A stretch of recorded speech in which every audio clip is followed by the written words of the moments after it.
Buenas tardes. Es el día del Señor. Enviamos un saludo a los que nos escuchan. Aquí el asunto es, fuera de la iglesia está helado y aquí adentro está calientito. Estamos a gusto, ¿verdad? En una ocasión estaba Jesús en una reunión y él estaba enseñando precisamente. Y en medio de la reunión, dice la palabra en Lucas 10:25, que se levantó un hombre que era un intérprete de la ley. Se levanta y le hace una pregunta al Señor Jesús con dos propósitos, tal vez. Aquí habla de uno. Yo quiero pensar que dentro de sí había otro. Y le pregunta: Maestro, ¿haciendo qué cosa heredaré la vida eterna?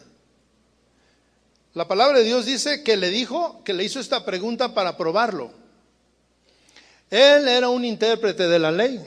El intérprete de la ley es alguien que conoce la ley, que la interpreta. Él seguramente era un estudioso del Génesis, del Éxodo, de los libros sapiensales, y los interpretaba. Él podía saber el significado por el cual fue dicho alguna cosa. Él conocía perfectamente los mandamientos. Y sin embargo, de cualquier manera le hace una pregunta para probarlo. Quería saber si Jesús conocía haciendo qué cosa heredarían la vida eterna. Quería saber si leía. Pero yo creo que dentro de todo eso de quererlo probar y tal vez dejarlo en ridículo, dentro de sí había una preocupación. ¿Qué cosa hacer para tener la vida eterna? Hoy es domingo y es el día del Señor para nosotros. Y hemos venido a este lugar con un propósito. En esa reunión que yo hablo, el propósito era cuestionar a Jesús y preguntarle: ¿qué tengo que hacer para tener la vida eterna? La vida eterna debe de ser nuestra meta suprema. Por eso estamos aquí, por eso Dios nos formó, y al final de la vida de cada uno estaremos ante la eternidad. Y cuando estemos ahí en ese momento ya no tenemos oportunidad de rectificar lo pasado, lo que hicimos. Las oportunidades son ahorita que podemos rectificar. Este hombre le preguntaba: ¿qué debo de hacer? Y tal vez en su pregunta buscaba también poner solución. Si no estoy haciendo lo correcto, tengo que cambiar para hacer lo correcto. Porque yo quiero la vida eterna. Y más allá de cualquier otra meta que pueda tener, lo más importante para todo cristiano es la vida eterna, tener la vida eterna. Hemos venido aquí buscando estar con Dios. Yo quiero pensar eso. Tener relación con Dios, gozarnos en la alabanza, en la adoración. Escuchar una palabra de parte de Dios que nos haga vivir de una vida diferente y que estemos seguros de que también nosotros estamos caminando a lograr ese propósito, la vida eterna. La vida eterna no la puede comprar en ningún lado.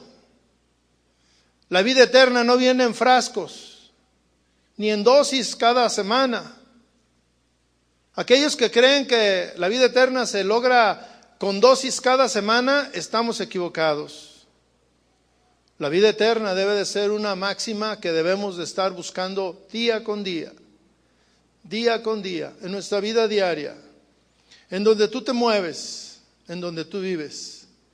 Y yo en esta mañana quisiera que cada uno de nosotros pensáramos igual que este hombre, este intérprete de la ley. que le hiciera esa pregunta: Señor, ¿estoy haciendo lo correcto para tener la vida eterna? ¿Usted está seguro de que está haciendo lo correcto para tener la vida eterna? Vamos a hacer una oración y yo le pido que cierre sus ojos y que hagamos una reflexión personal. Cada quien sabe cómo es su vida, cómo es su situación. Algunos vienen angustiados en esta mañana, con necesidad, y Dios va a saciar su necesidad seguramente. Usted no va a salir con las manos vacías, usted va a salir confortado, usted va a salir lleno de la presencia de Dios, que ya estamos en el proceso desde que llegamos. Yo le pido que cierre sus ojos, piense en su vida, piense en usted, piense en esa preocupación: Señor, ¿qué cosas debo hacer para tener la vida eterna? Porque yo quiero vivir la eternidad contigo, al lado tuyo. Quiero estar por la eternidad adorándote, alabándote, gozándome en tu presencia, Señor. Pero ahora que estoy aquí, algunos tal vez no estamos seguros de estar en el camino correcto. Háblanos, Señor, si es que estamos equivocados. Ponemos en tus manos este momento, este tiempo, Dios, para que tu Espíritu Santo se mueva con libertad en nuestra vida y nos recuerde, y nos confronte, y nos anime, y nos dé convicciones, Señor, para estar seguros que tendremos esa herencia, Jesús. Gracias, Señor. Gracias por este tiempo, Padre. Amén. La prioridad para un cristiano, la meta suprema, la meta final, la meta que ocupa el primer lugar en la vida de un cristiano, seguramente que es estar seguro que tendrá como herencia la vida eterna, que estaremos viviendo al final al lado de Jesús. Eso es lo que debe de ser nuestra meta final. Este intérprete entendía eso. Él entendía que había una vida eterna y él entendía que había que hacer o cumplir algunos requisitos, porque en el Antiguo Testamento era ley y había que cumplir con mandamientos, con ritos, con normas. Todo eso había que observar. En nuestro tiempo, Jesús vino y murió por nosotros.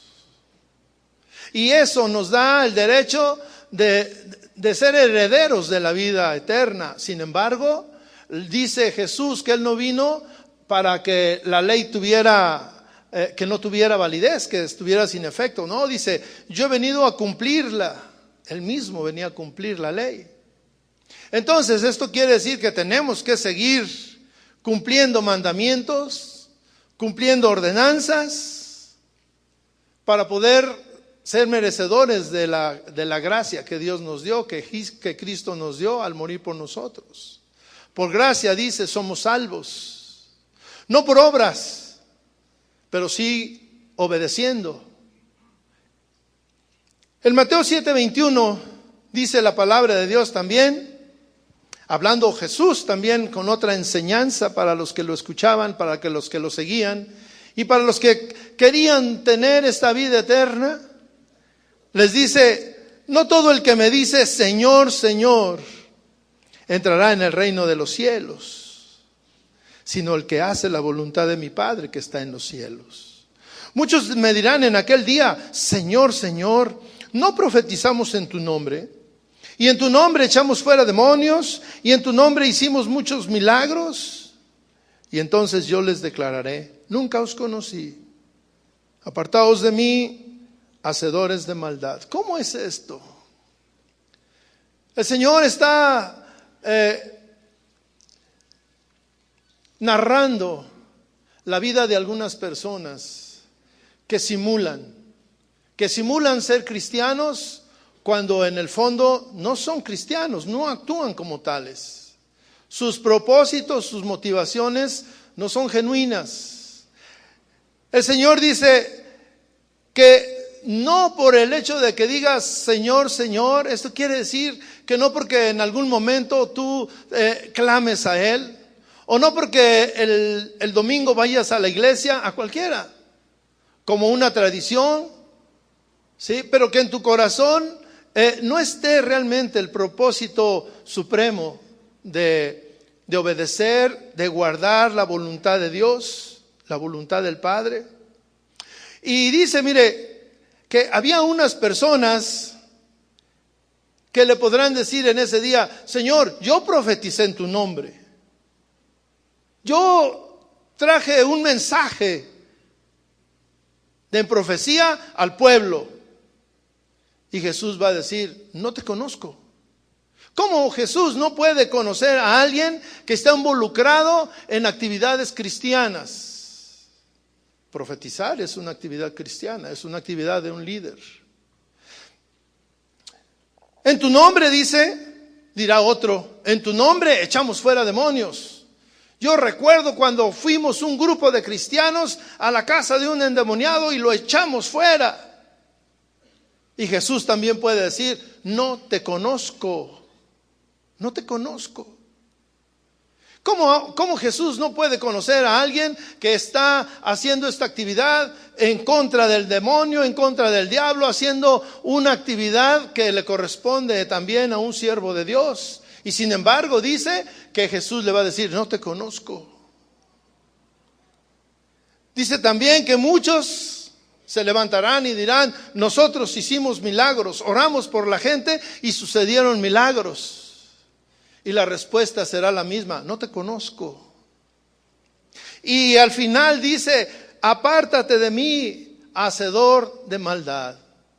Qué palabras tan duras para alguien que se cree que está en el camino correcto, que va a una iglesia y sirve, que va a una iglesia y puede ser hasta pastor o un líder religioso y sin embargo su vida no es auténtica, no es genuina. Por esa razón es importante que cada uno piense, medite, reflexione en su vida si realmente está haciendo lo correcto, porque el venir a la iglesia no es una señal que garantice que tendrás la vida eterna al final. Tenemos que hacer algo más.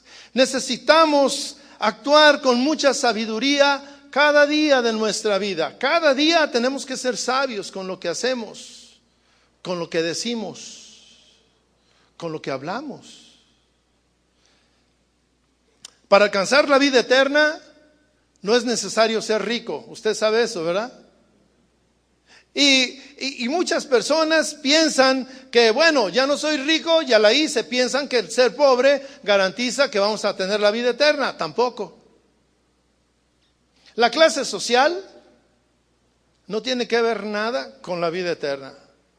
Habrá ricos que seguramente tendrán la vida eterna, pero habrá pobres que también tendrán la vida eterna. Y habrá pobres que no tendrán la vida eterna y ricos que tampoco tendrán la vida eterna. La clase social no es una garantía ni es requisito, porque mucha gente piensa que los desválidos, los pobres, son los que heredarán la vida eterna por el simple hecho de ser pobre. Mentira. Usted que decía, yo soy pobre y ya la hice, tenga cuidado. Tenga cuidado porque eso no garantiza. Muchas personas ciertamente tienen metas económicas, que pasan la vida trabajando, que para ellos el éxito o la tranquilidad es tener un buen negocio, un próspero negocio, que todos los días tenga buenas utilidades.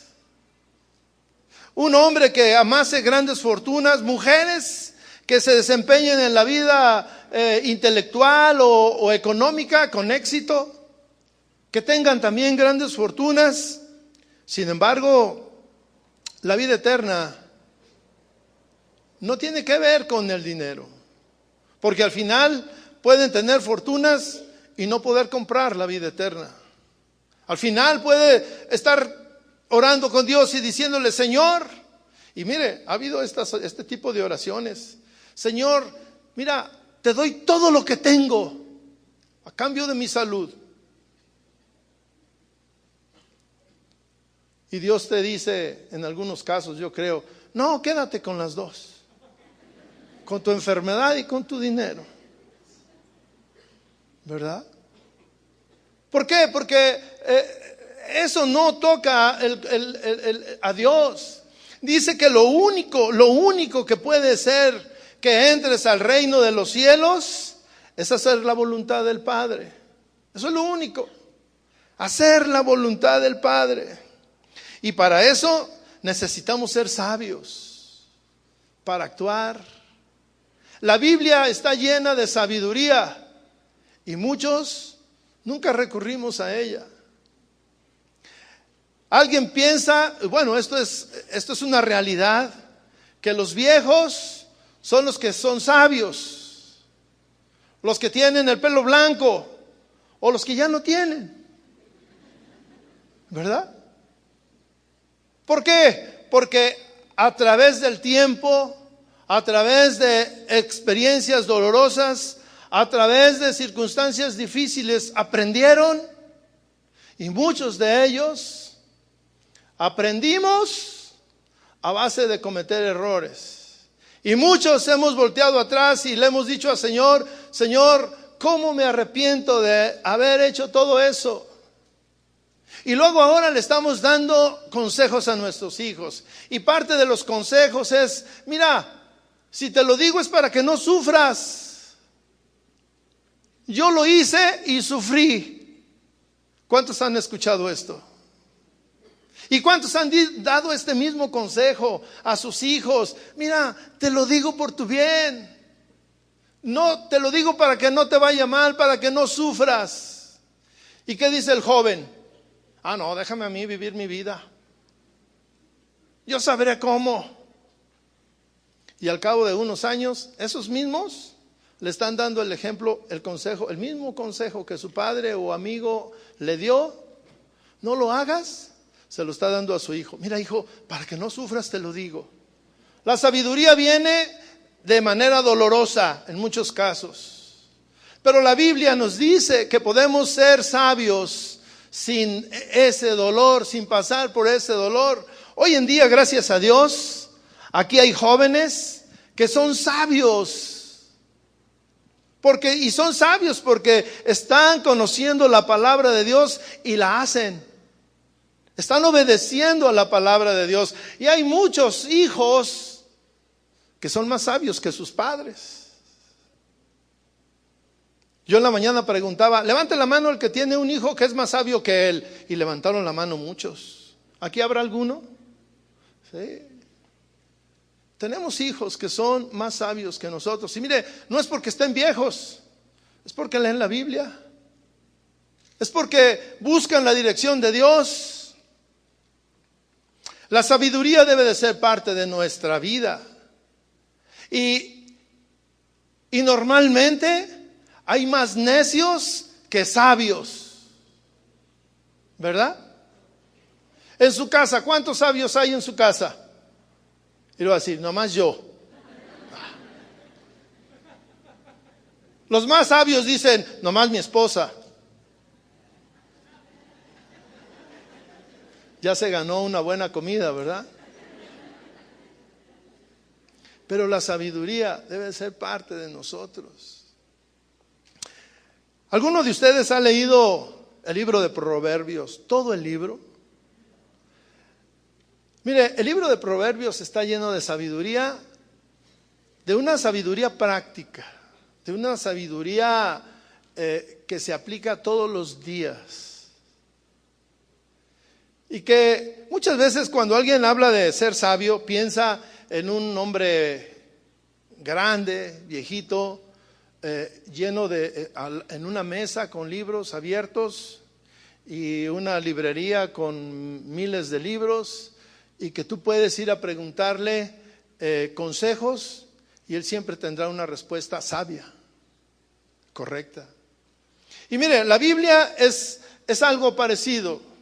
La Biblia podemos encontrar la respuesta a todos nuestros dilemas. nuestras dudas, nuestras luchas. Sin embargo, muy poco recurrimos a ella. Siempre recurrimos a nuestros impulsos.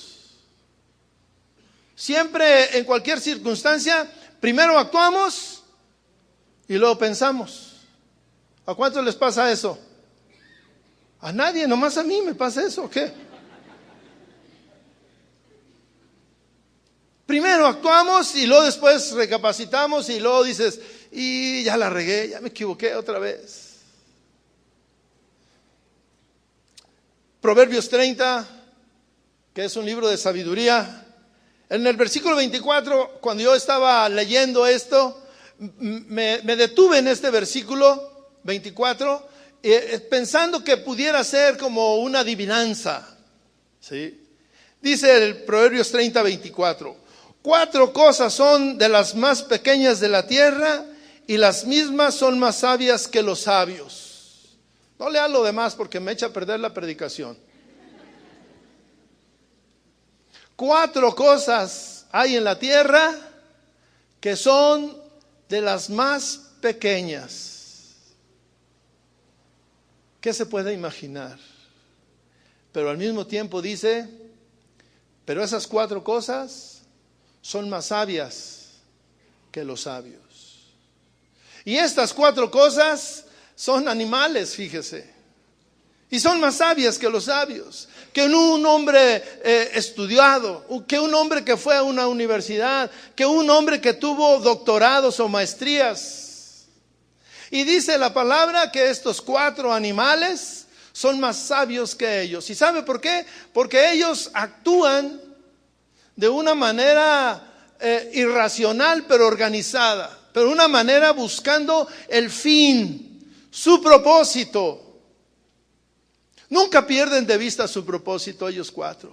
Nunca pierden de vista cuál es su meta.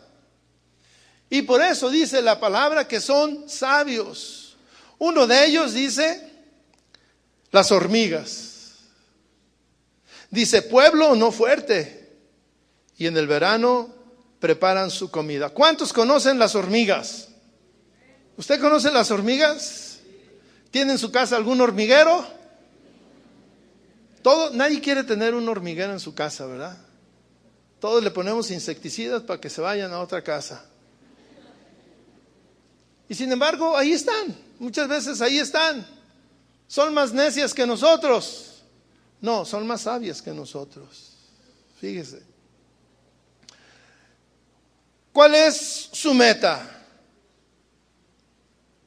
Dice, en el verano preparan su comida. ¿Cuándo empiezan a preparar su comida? Nadie sabe.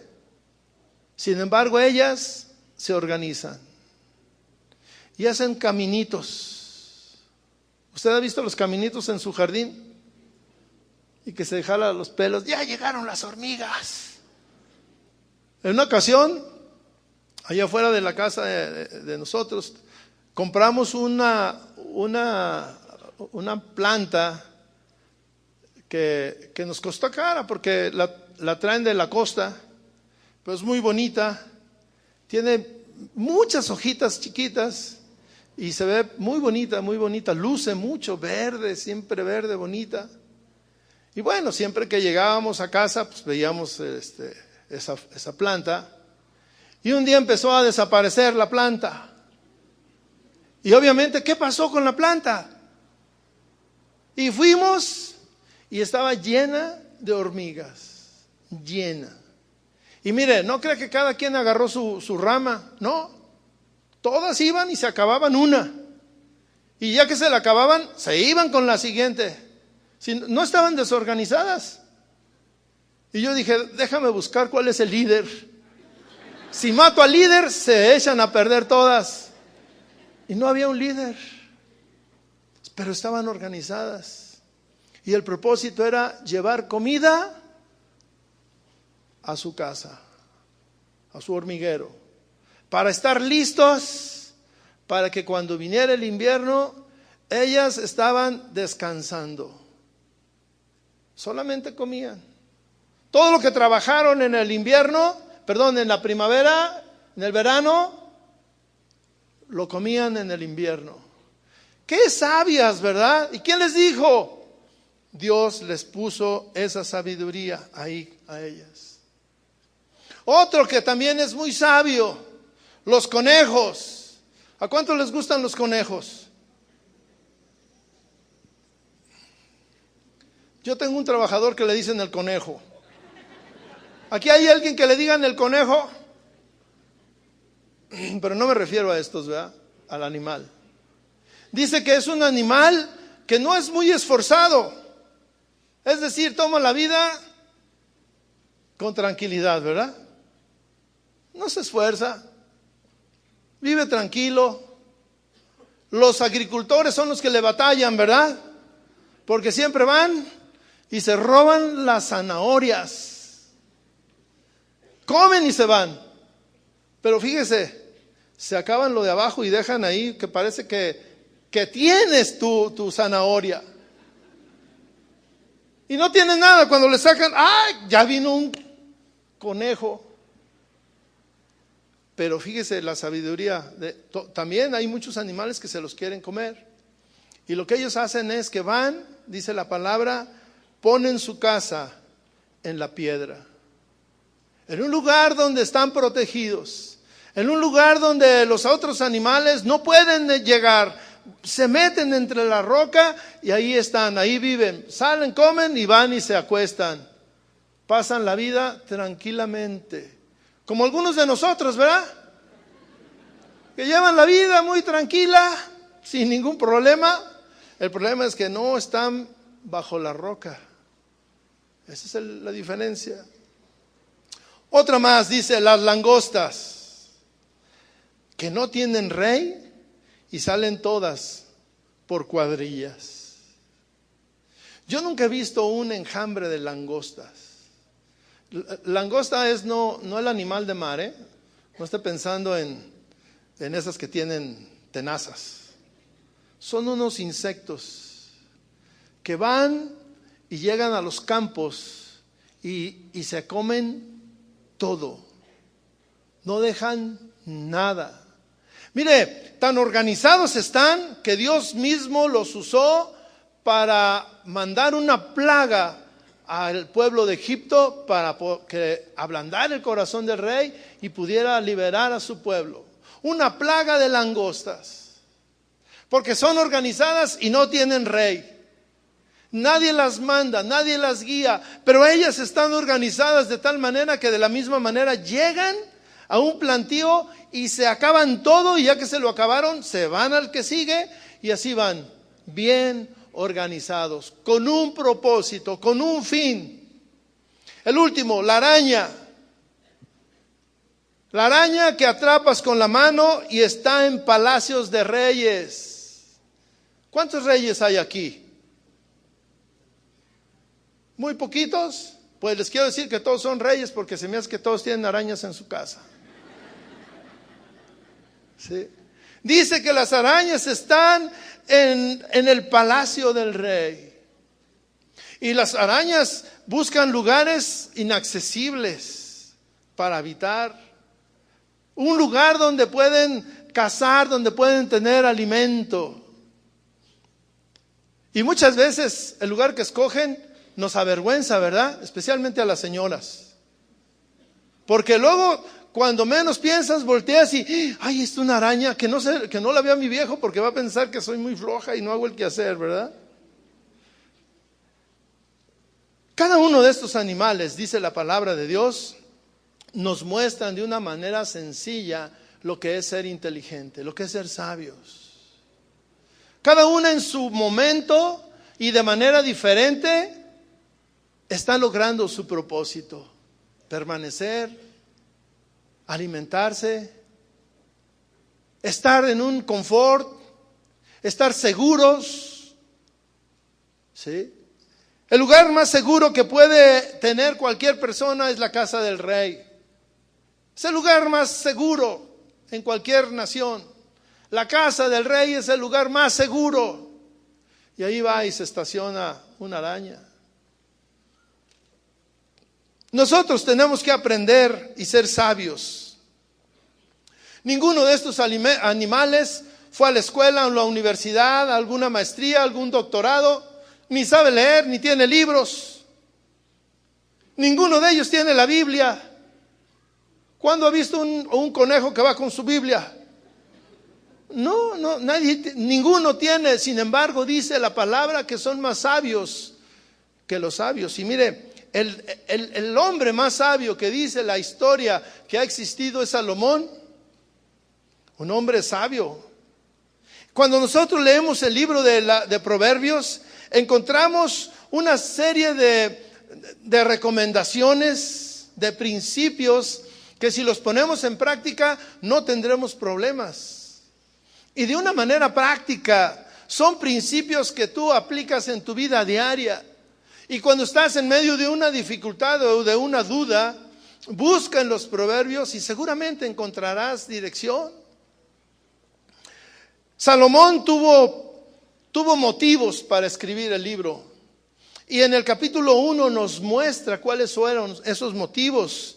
Dice que él escribió el libro para entender sabiduría y doctrina, para conocer razones prudentes, para recibir el consejo de prudencia, justicia, juicio y equidad, para dar sagacidad a los simples y a los jóvenes inteligencia y cordura. Oirá el sabio y aumentará el saber, y el entendido adquirirá consejo. Para entender proverbio y declaración, palabras de sabios y sus dichos profundos. Y lo más importante, dice, el principio de la sabiduría es el temor de Jehová. Los insensatos desprecian la sabiduría y la enseñanza. Estos son los motivos por los cuales fue escrito el libro de Proverbios, para dar sabiduría, para dar entendimiento, para conocer razones prudentes, para dar sagacidad a los simples, para dar inteligencia a los jóvenes, para dar cordura a los jóvenes.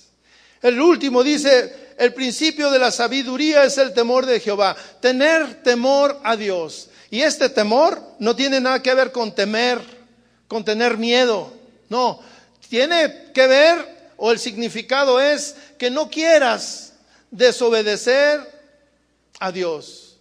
Que no quieras quebrantar la relación con Dios. Un temor que te mantiene dentro de la obediencia de Dios. Sin embargo, dice, los insensatos desprecian la sabiduría y la enseñanza. Hay insensatos que no leen, que no buscan en la palabra de Dios los principios con los cuales deben de regir su vida. Y en la vida de todos nosotros nos encontramos con personas sabias y con personas necias o con insensatos. Esto forma nuestra vida. Muchos de nosotros somos necios incluso. Levanten la mano los necios. ¿Y los demás qué? Están como, no, yo no. Y muchas veces no solamente somos necios, sino que vivimos con un necio o con una necia. Y eso es peor, ¿verdad? O sea, alguien dice, bueno, lo malo no es que yo sea necio, lo malo es que viva con alguien que es necio. Imagínense entre los dos necios, muchos ya no están juntos por esa necedad. Muchos ya no están compartiendo la vida. Ayer estaba yo en un lugar, en una tienda, y estaba una señora, y yo la escuché decir como que hasta con alegría. Le estaba platicando a otra señora, ya sabe que uno luego es medio, uno no quiere estar escuchando las conversaciones de al lado, ¿verdad? Pero pues estaban a un lado y la señora estaba hablando en voz alta, muy alta, y pues yo tuve que escuchar. Y luego le dice, no, fíjate que fui a llevarle a mi hijo a mi ex.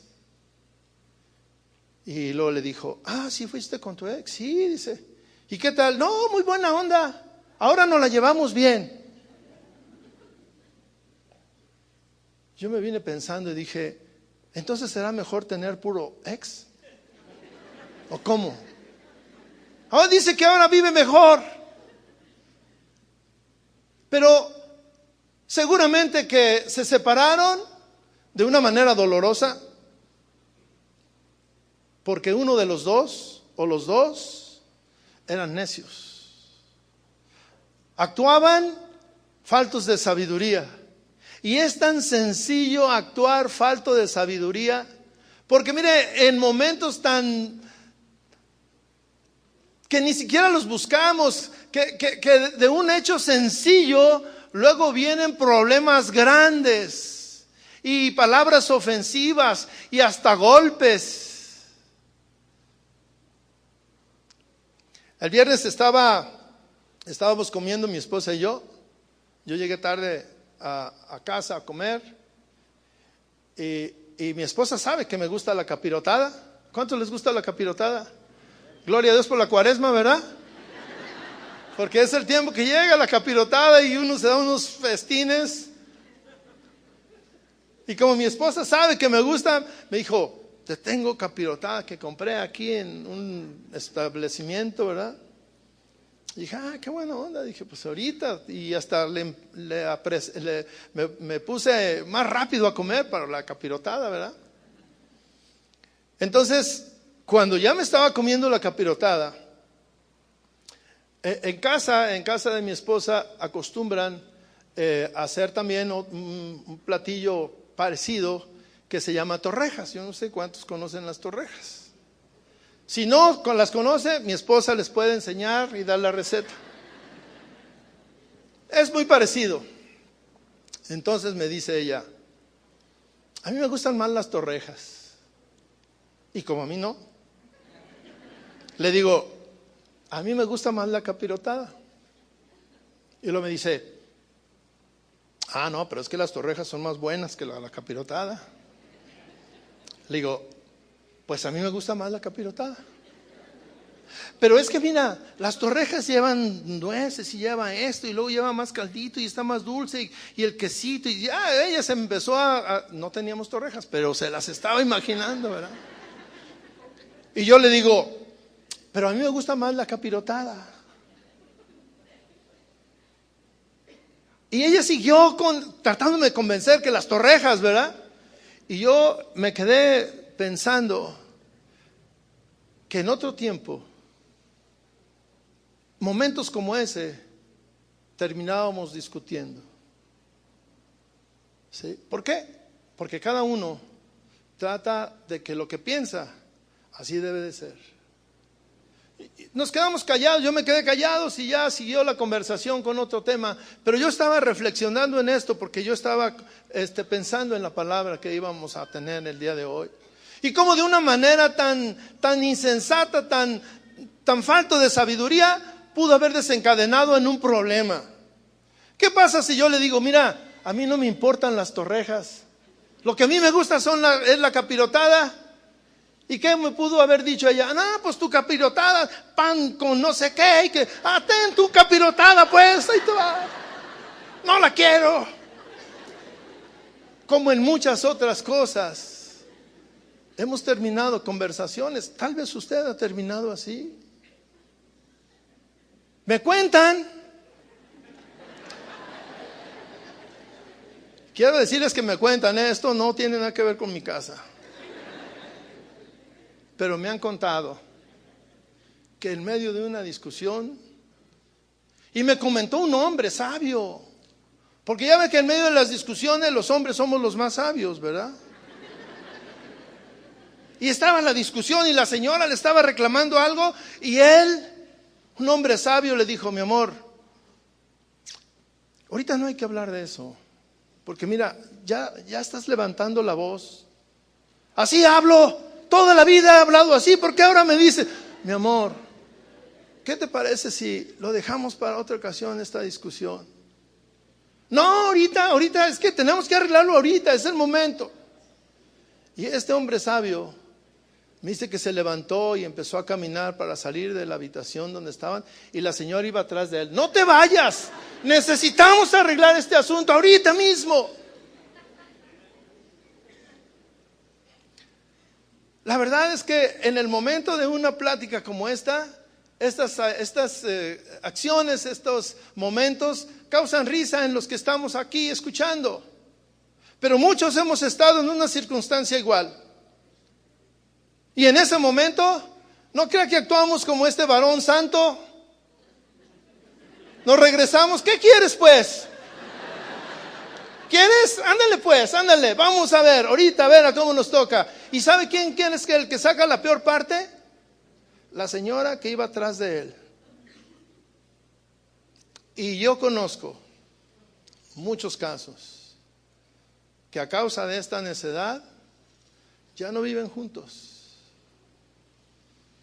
Muchos, en la mayoría de los casos, le echan la culpa a los hombres, que son esto y que son aquello y que no esto y que todo eso, y muchas veces tienen razón, pero también hay mujeres necias. También hay mujeres que no se callan. También hay mujeres rencillosas. En nuestra cultura hay mujeres mandonas. Levanten la mano las mandonas, a ver. Gracias por su honestidad.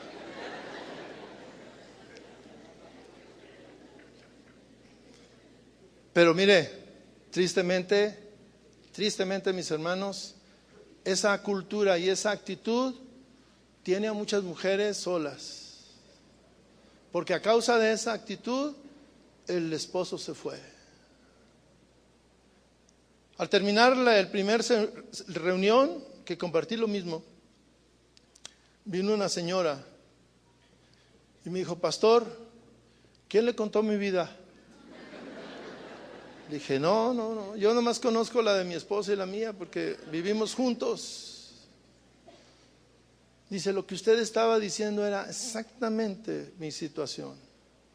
Usted describió a mi esposo, pero también me describió a mí. Y a causa de mi necedad, mi esposo se fue. Y mi esposo me dijo: mira, me voy porque ya no te aguanto y porque tú no cambias y siempre quieres que las cosas sean como tú dices. Y se fue. Y ahora vivo sola. Dice: y no solamente eso, mi hija me echa la culpa a mí. Y me dice: por tu culpa, mi papá se fue. Ahora que vengo a la iglesia, me doy cuenta que necia, qué falta de sabiduría en mi vida. Y le dije: y lo peor, que muchas veces eso nos desvía de nuestra meta final. Nuestra meta es ir al cielo. Nuestra meta no es tener una casa bonita o posesiones o un negocio próspero. No, esa no es la meta. Esa no es la meta. La meta es obedecer la voluntad del Padre, y la voluntad del Padre es que el esposo y la esposa se amen, se respeten, se cuiden. La meta es que formemos hijos conforme a su palabra, a su voluntad. Esa es la meta de Dios, esa es la voluntad del Padre.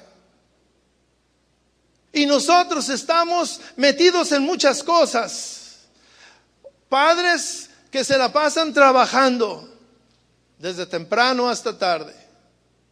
Hombres que su meta, y me decía esa señora: mire, la meta de mi esposo es tener un auto deportivo y se la pasa trabajando y trabajando y trabajando, y cuando ya mero junta su dinero, sucede algo que le suben el precio o tenemos que gastar en algo, y tiene años sin lograr su meta. Pero en eso se la pasa. Muchos varones que no han tomado su responsabilidad y le dan tiempo a otras prioridades como el trabajo. Yo no digo que el trabajo sea malo, gracias a Dios por el trabajo, pero hay un tiempo para trabajar. ¿Cuántos varones ya estamos grandes, nuestros hijos crecieron y nos damos cuenta que no los disfrutamos? O tenemos hijos adolescentes que están en medio de problemas a causa de que no tienen al padre a un lado. Y muchas veces el padre se la pasa el tiempo con sus amigos. Sale del trabajo y se va con sus amistades, pierde el tiempo en otras cosas. Y es más, algunos dicen, no, yo sí me voy temprano a mi casa. Pero pasas el tiempo enfrente de la televisión.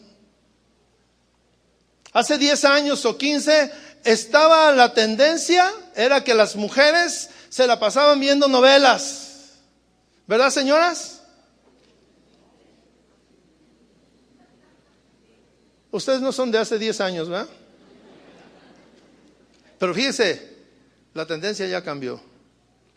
Y ahora los que ven novelas son los hombres. ¿Verdad, señoras? Ahora sí contestan, ¿verdad? Cuando les tocó a ustedes, no sabe. Y cuando se trata de echar al agua a su esposo, sí, él ve todas. Él las ve todas. Yo he escuchado, mis hermanos, he escuchado a hombres que estamos en una reunión y ya les urge irse a su casa. Oye, uno dice, se va a su casa porque quiere llegar antes que su hijo se duerma y orar con él. Y resulta que se van a su casa porque ya mero empieza la novela. Ya mero empieza la novela. ¿Qué está pasando con nosotros? ¿Dónde está esa sabiduría que es práctica? La palabra de Dios nos enseña a ser prácticos en momentos muy pequeños, así, porque todos los días tenemos que poner en práctica la sabiduría. Todos los días, en nuestra casa, con nuestros hijos, cuando salimos, con la gente que encontramos en nuestro trabajo, la manera que contestas tus respuestas, las intenciones de tu corazón, en medio de la prueba, cuando somos tentados. El otro día yo llegué a hacer un pago, un depósito, y pagué con billetes de 500 pesos. Y volteé al joven y me dice, creo que me pagó de más. Y yo dije, ¿de veras? Me dijo, sí. Me regresó 500 pesos. ¿Cuántos de nosotros, si sucede eso, dices, gloria a Dios, ya me bendijo el Señor? Y ese joven me lo regresó. Tenemos que tener una vida sabia. Dice la palabra que de Dios, que no todo el que me dice Señor, Señor, entrará en el reino de los cielos. Y hoy en día aquí, mire, hay relaciones rotas. Hay esposos que traen una situación difícil. Hay hijos que no pueden estar bien con sus padres a causa de una mala respuesta, a causa de pláticas, a causa de estar hablando. ¿Cuántos tienen gritos en su casa y en su casa y en su casa hay gritos, malas palabras, golpes, malos tratos, no hay comunicación, no hay tiempo juntos, mucho menos tiempo de intimidad con Dios? ¿Cuántos de ustedes se levantan temprano a hacer una oración antes de salir de su casa?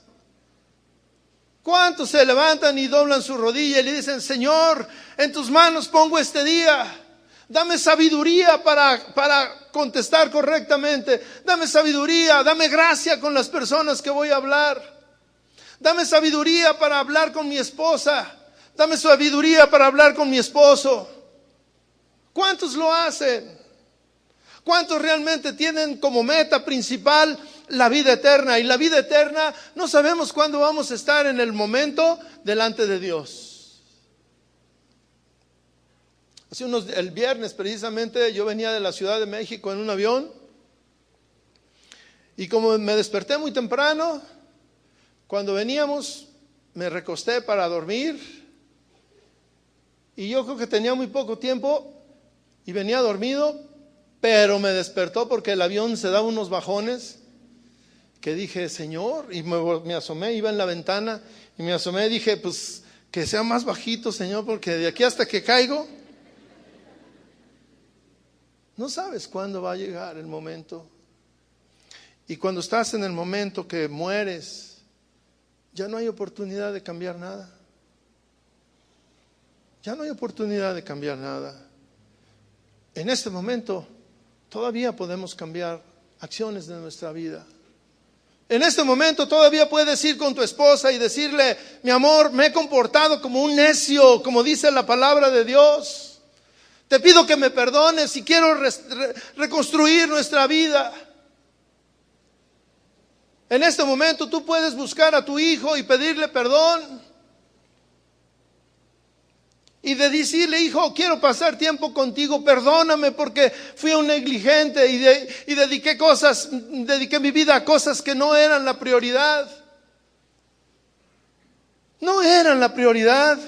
Dice la palabra de Dios: no todo el que me dice Señor, Señor, entrará en el reino de los cielos, sino el que hace la voluntad del Padre. Hacer la voluntad del Padre es algo primordial en nuestra vida.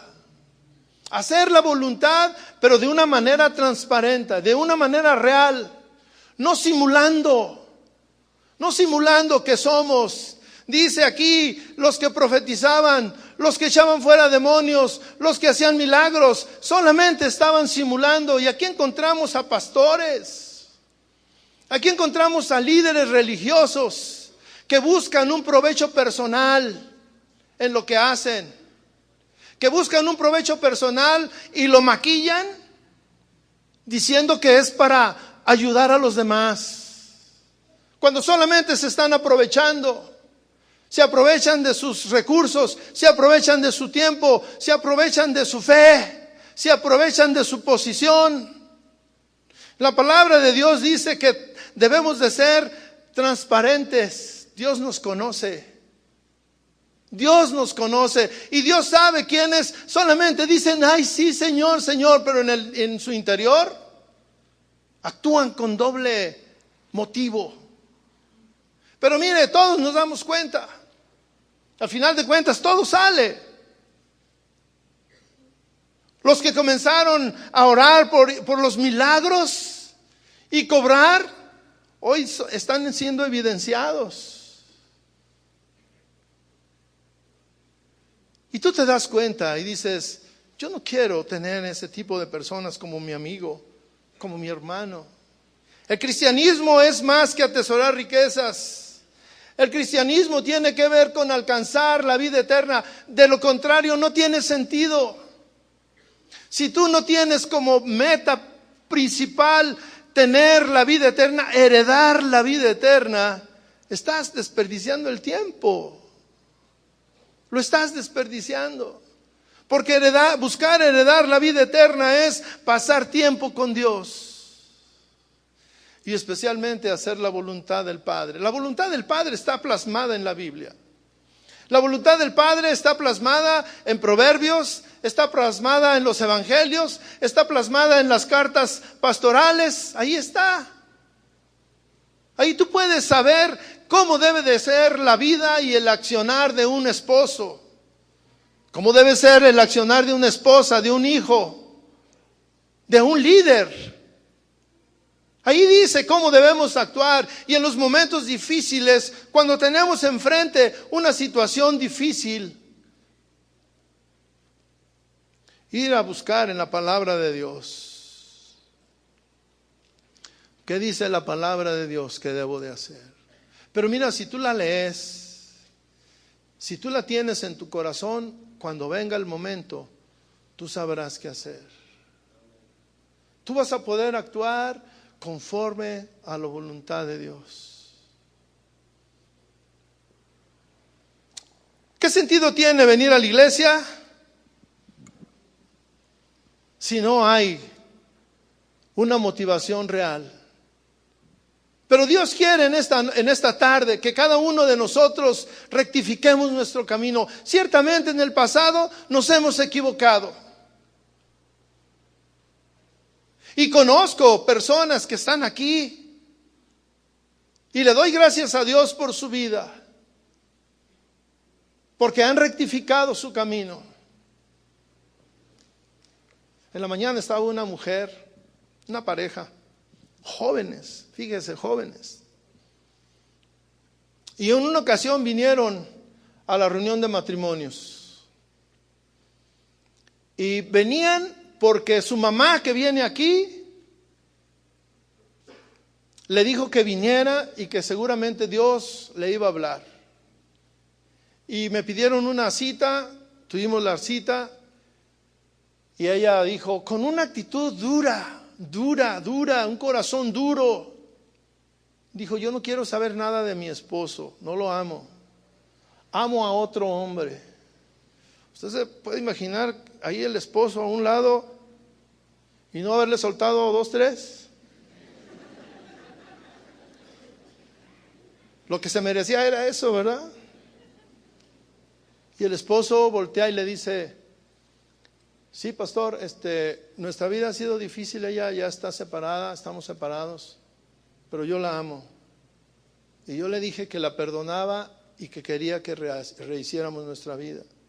Y ella le dijo, no, volteaba y le decía, ya te dije que no te amo. Y vengo aquí porque me dijeron que si venía, que ya me dejabas en libertad. Estuvimos platicando. Ese día que vino a la reunión de matrimonios, ella escuchó la enseñanza que yo tenía. Se fueron. Como al mes vino y me dijo, usted es el culpable. Le dije, ¿de qué? Dice, ya regresé a mi casa. Lo que usted enseñó a mí me hizo recapacitar en mi vida. Han pasado varios años y ahora ella viene con una actitud diferente. Y cuando platico con ellos, ella muchas veces voltea y ve a su esposo con amor. ¿Usted sabe cómo voltean las esposas o los esposos cuando se aman? Sí sabe la cara que ponen, ¿verdad? Uno los ve y dice, no, pues está enamorado, ¿verdad? Así como yo ahorita que veo a mi esposa. Se les nota, y a esa mujer se le nota. Y un día estábamos platicando y me dijo, pastor, le doy muchas gracias, porque si yo no hubiera venido a escuchar ese día la palabra de Dios, mi vida hubiera sido un fracaso y cada vez para abajo y para abajo y para abajo. Dios puede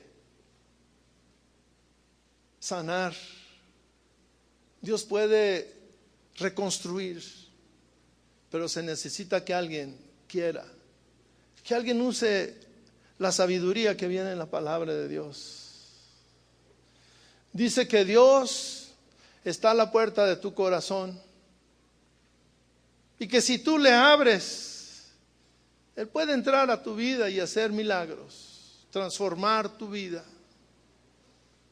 transformar esas situaciones difíciles. Pero necesitas levantarte, necesitas ir y reconocer, necesitas ir y pedir perdón, necesitas tomar un tiempo para darte cuenta que estás caminando en la dirección equivocada. Yo no sé cuál es tu vida, yo no sé qué es lo que tú vives, cómo vives, qué pasa en tu vida, en tu relación matrimonial con tus hijos, con tus padres. Yo no lo sé. Tal vez te has equivocado y has cometido errores que ahora te mantienen solo, te mantienen distanciado, te mantienen dividido, te mantienen con una amargura en tu corazón. Pero tal vez son las consecuencias de tu necedad. Pero solamente tú lo sabes. Yo te pido que cierres tus ojos, por favor. Cierra tus ojos y quiero que hagas una reflexión de lo que estoy hablando, de lo que dice la palabra de Dios.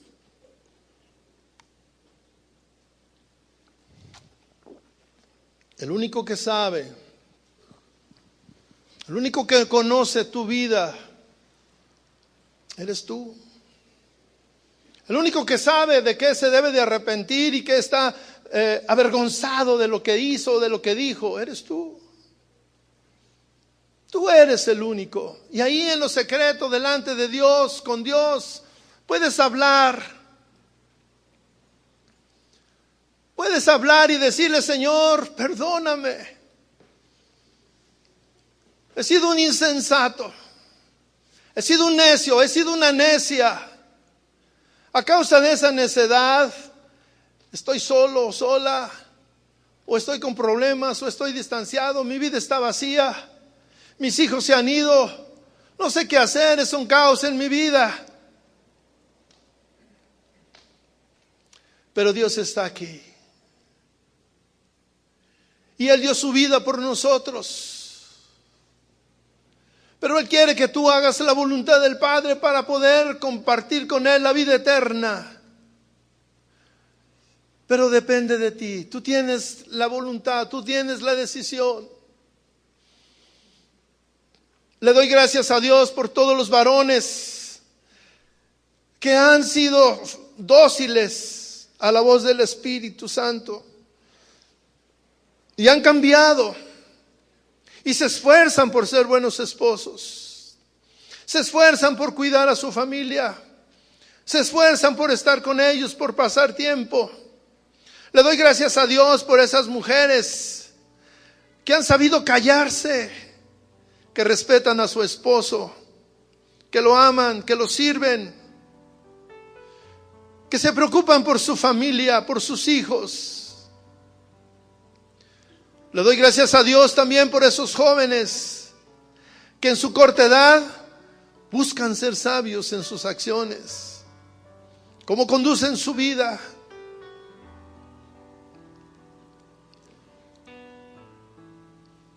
Señor, gracias por este tiempo, gracias por este momento, Dios, que nos estás hablando a cada uno, que sabes de nuestras deficiencias, que sabes de nuestros problemas, que sabes de nuestras luchas, de nuestras debilidades, lo necio que hemos sido, Señor, que hemos actuado con necedad. En lugar de actuar de una manera lógica, actuamos completamente haciendo lo diferente, lo difícil.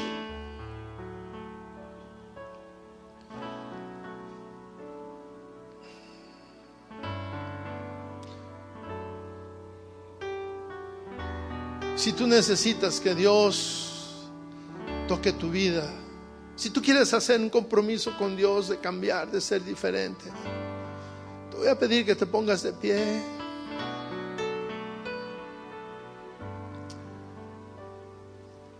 Dios quiere hacer algo contigo. Dios quiere que tú seas un hombre y una mujer sabia.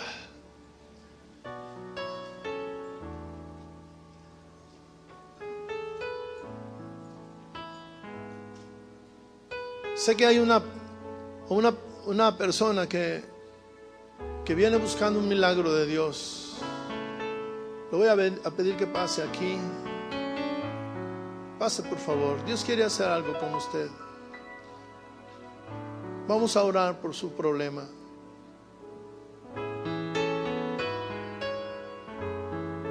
Si usted necesita un milagro de Dios, pase, por favor.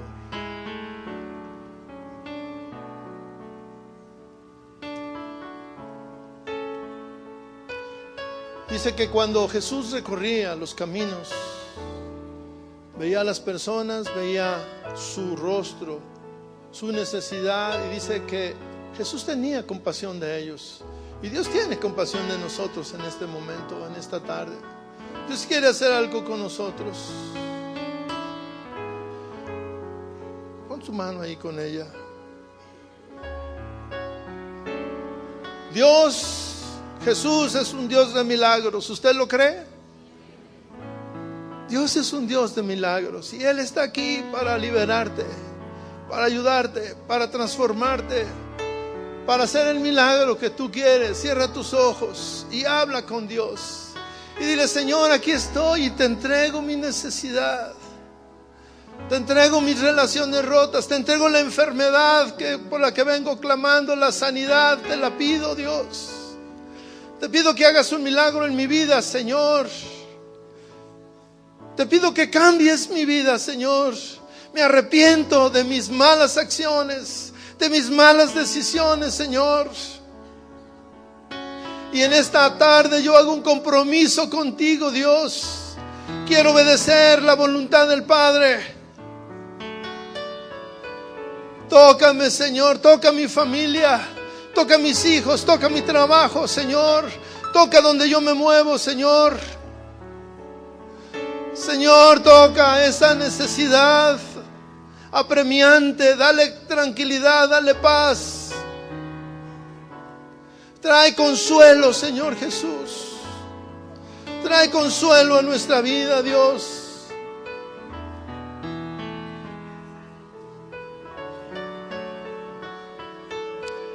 Le voy a pedir que se ponga de pie y vamos a adorar al Señor. En nuestro canto le vamos a entregar nuestras cargas, nuestros problemas, y Dios va a hacer algo en nosotros. Levante sus manos y cante con nosotros. A ti levantaré mi alma, a ti levantaré mi corazón. Dios mío, en ti confío.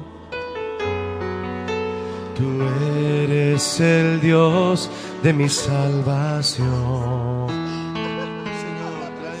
A ti levantaré mi alma, a ti levantaré mi corazón.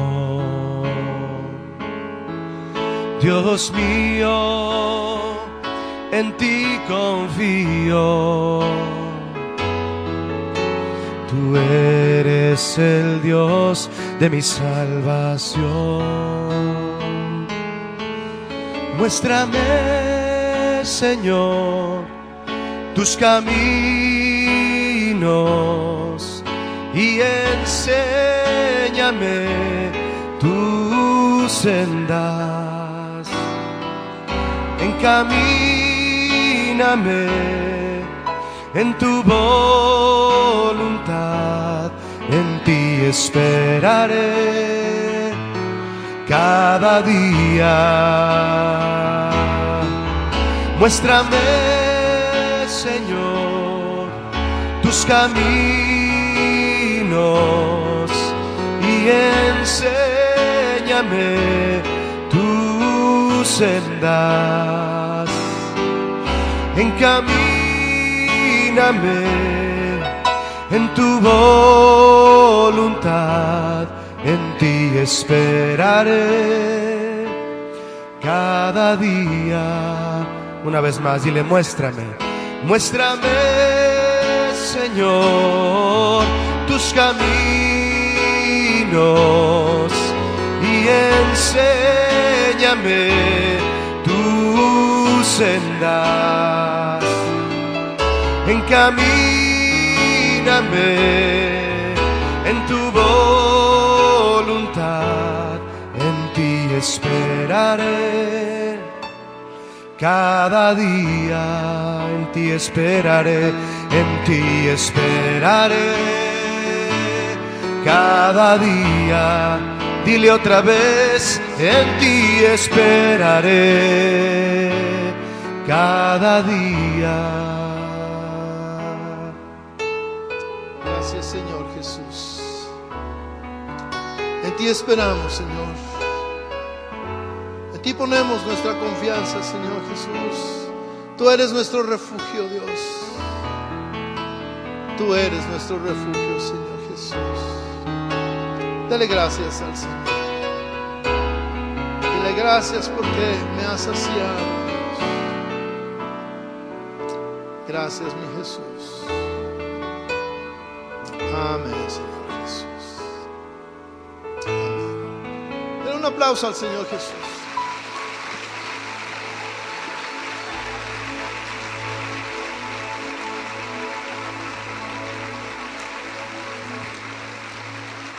Que Dios le bendiga, mi hermano. Que Dios le bendiga.